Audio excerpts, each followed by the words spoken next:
राजस्थान के सबसे बड़े अस्पताल सवाई मानसिंह अस्पताल के नेत्र विभाग के विभागाध्यक्ष रहे डॉक्टर ओपी कुलश्रेष्ठ के डॉक्टर बेटे बहू ने सोशल मीडिया पर तस्वीर डालकर यह कहा है कि जिनके पास भी रेमडेसिविर नाम की जो कोरोना की दवा है उसके 2 वायल मौजूद हों तो कृपया करके दे दें, मगर देर रात तक उन्हें नहीं मिली थी, जबकि सरकार कह रही है कि स्टॉक में उनके पास 1400 है।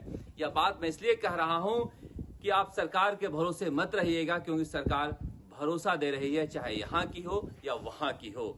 जिस तरह के हालात पूरे राजस्थान में हैं और पूरे देश में हैं, निश्चित रूप से मौत बांट रहे कोरोना ने जाति, धर्म, मजहब, भाषा, क्षेत्र की दीवारें गिरा कर रख दी है और हमारी सरकारों ने कोई इंतजाम नहीं किया था, क्योंकि पोल खुल रही है। कल शाम हमने उदयपुर कलेक्टर से लगातार संपर्क किया और करीब 1.5 घंटे तक मरीज एम्बुलेंस में तड़पता रहा, तब जाकर एक बेड मिल पाया। इसी तरह के हालात अलवर में हैं। अलवर में भी एम्बुलेंस में इलाज करा रहे मरीज आपको दिख जाएंगे। यही हालात पाली में है। पाली में भी कई मरीज एम्बुलेंस में इलाज करा रहे हैं, क्योंकि बेड नहीं है।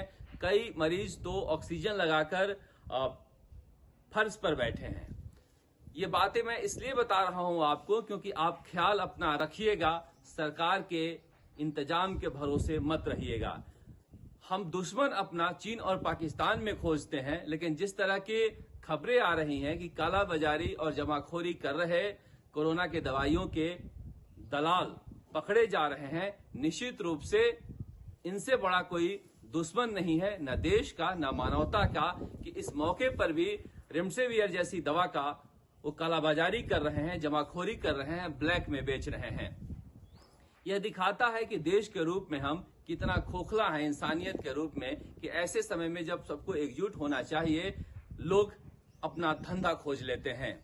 सरकारों की हालत यह ऐसी है कि आप इंतजाम के नाम पर किसी भी अस्पताल में चले जाएं, वहां पर ऐसा लगता है कि सरकार कई कई घंटे की मीटिंग लेकर गाइडलाइन जारी करती है, मगर जमीन पर कुछ दिखता नहीं है।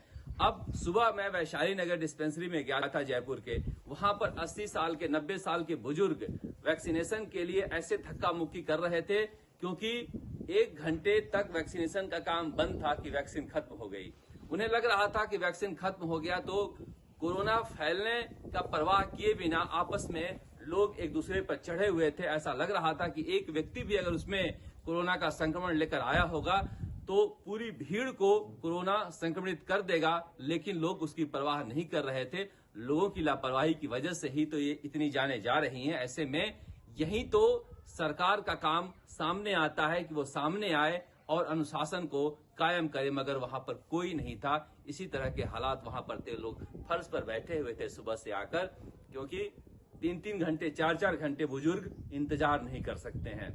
यह बातें इसलिए बता रहा हूं मैं कि राजस्थान में बहुत अच्छे हालात नहीं है। बहुत सारे लोग कहते हैं कि महाराष्ट्र में और बुरे हैं, गुजरात में और बुरे हैं, बिहार में और बुरे हैं, उत्तर प्रदेश में और बुरे हैं, मध्य प्रदेश में और बुरे हैं। यानी हम पार्टी के लेवल पर इस कदर बढ़ चुके हैं कि मौत भी इनकी और उनकी हम बांटने लगे हैं।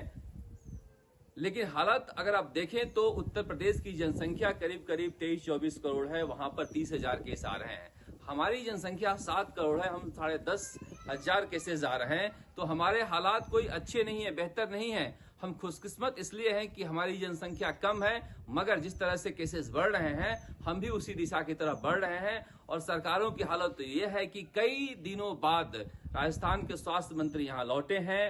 राजनीति की वजह से काबिल अधिकारी जो पिछली बार कोरोना को कंट्रोल किए थे, रोहित कुमार सिंह, वो सेंटर में चले गए।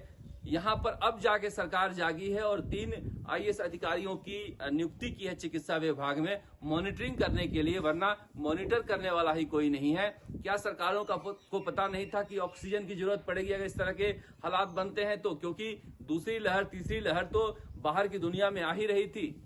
लोग कह रहे हैं बाहर भेजे जा रहे हैं, तो निश्चित रूप से एक अपराध है कि इस समय जब देश में आशंका है दूसरी लहर और तीसरी लहर की, तो बाहर भेजे जा रहे थे। अब इसमें सियासत भी हो रही है। जैसे ही राजस्थान में चुनाव प्रचार खत्म हुआ, कांग्रेस के नेता बीजेपी पर हमलावर हो गए हैं कि देखिए पश्चिम बंगाल में घूम घूम कर कोरोना बांट रहे हैं। अब सियासत ऐसी है कि यहां पर जीत की इतनी जरूरत थी कि उन्होंने कोरोना की परवाह नहीं की, खुद स्वास्थ्य मंत्री वहां पर बैठे रहे, वहीं से हालात का जायजा लेते रहे। सियासत इतनी ज्यादा महत्वपूर्ण हो गई है नेताओं के लिए कि उनके लिए सिर्फ जीत जरूरी है। लोक से तंत्र बना है, मगर वो तंत्र बनाए रखने के लिए लोग की कुर्बानी देने के लिए तैयार हो जा रहे हैं। अब सबकी निगाहें जो है वो 3 सीटों पर लगी हुई है कि 3 सीटों में क्या होगा। निश्चित रूप से वोट का जो परसेंटेज विधानसभा चुनाव की तुलना करें तो कम हुआ है तो इसमें पक्ष को भी सोचने की जरूरत है और विपक्ष को भी। क्या सरकार ने इतना अच्छा काम नहीं किया कि लोग घर से निकल के वोट देने जाए? क्या विपक्ष इतना लाचार और मजबूर था कि लोगों को सरकार के खिलाफ जगा नहीं पाए?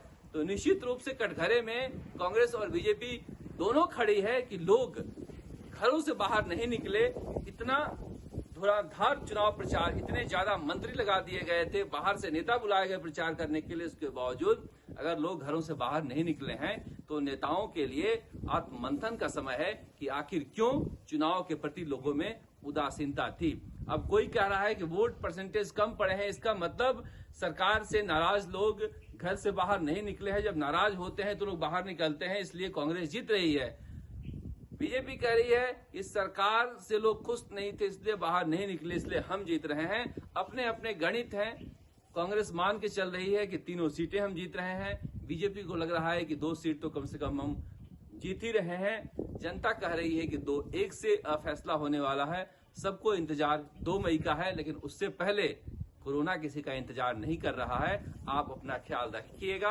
मैं फिर कह रहा हूं कि नेताओं के भरोसे, सरकार के भरोसे मत रहिएगा। ये दिलासा दे रहे हैं, इंतजाम के नाम पर कुछ भी नहीं है अस्पतालों में। जिनके घर के लोग कोरोना से पीड़ित हो जा रहे हैं वही समझ रहे हैं कि इंतजाम क्या है। राजस्थान तक के लिए जयपुर से शरद कुमार।